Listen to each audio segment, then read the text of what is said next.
DMK ஆட்சி நல்லா இருக்கு. பெண்களுக்கு பாதுகாப்பு தராங்க, மகளிர் உதவித்தொகை 1000 ரூபா தராங்க, 5000 ரூபா காசு போடுறாங்க, காலேஜ் ஸ்டூடெண்ட்ஸுக்கு லேப்டாப் தராங்க, பெண்களுக்கு ஓசி பஸ் தராங்க, 5 லட்சம் கோடி ஊழல் பண்ணியிருக்காங்க. டிஎம்கே ஆட்சி நல்லா இருக்கு, அவங்க தான் திரும்ப வரணும். ஹாய் ஹலோ வணக்கம், வெல்கம் டு V3 வெற்றி. நான் எதை பற்றி பேச போறேன்னா, இந்த இமான் அண்ணாச்சி அப்படின்றத பற்றி தமிழ்நாட்டில் பாதி பேருக்கு அவர் யாரு என்னன்றது தெரிஞ்சிருக்கும். நல்லா காமெடிலாம் பண்ணுவாப்ல. ஸ்பார்க் பிளஸ் அப்படின்ற யூடியூப் சேனலில், இன்ஸ்டாகிராமு, ஃபேஸ்புக்கு ஸ்பார்க் பிளஸ் அப்படின்ற பேர் இருக்கக்கூடிய சேனலில் பாதி வீடியோக்கு மேலே விஜய் அண்ணா விமர்சனம் பண்ணுற மாதிரி தான் வீடியோ வந்துட்டு இருக்கு. அந்த சேனலை யார் ரன் பண்ணுறாங்க அப்படின்றது எனக்கு தெரியல. நான் உங்களை பார்த்து ஒரு கேள்வி கேட்குறேன். விஜய் அண்ணா டிக்கியை சொரியாமல் உங்களால் இருக்கவே முடியாதா? நான் கேட்குறேன்.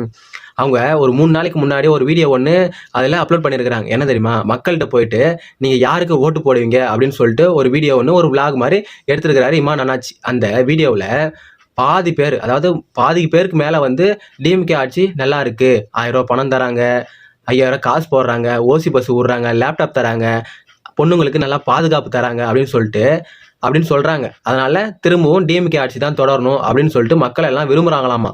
நான் கேட்குறேன், நீ எடுத்தல மக்கள்கிட்ட இன்டர்வியூ எடுத்தல, மக்கள் ஒரே ஒருத்தவங்க கூடமா டிஎம்கே ஆட்சியை பற்றி கழுவி ஊற்றல, தமிழ்நாடே கழுவி ஊற்றுது. நீ இடத்துல ஒருத்தவங்க கூடமா கழுவி ஊற்றல, ஒரே ஒருத்தவங்க கூடமா டிவிகே ஆட்சியை பற்றி, டிவிகே தலைவர் விஜய் அண்ணனை பற்றி யாரோ ஒருத்தவங்க கூடமா பாராட்டி பேசலை. ஏன் எடிட்னா நீ என்ன வேணா உனக்கு தகுந்த மாதிரி எடிட் பண்ணி வச்சுப்பியா?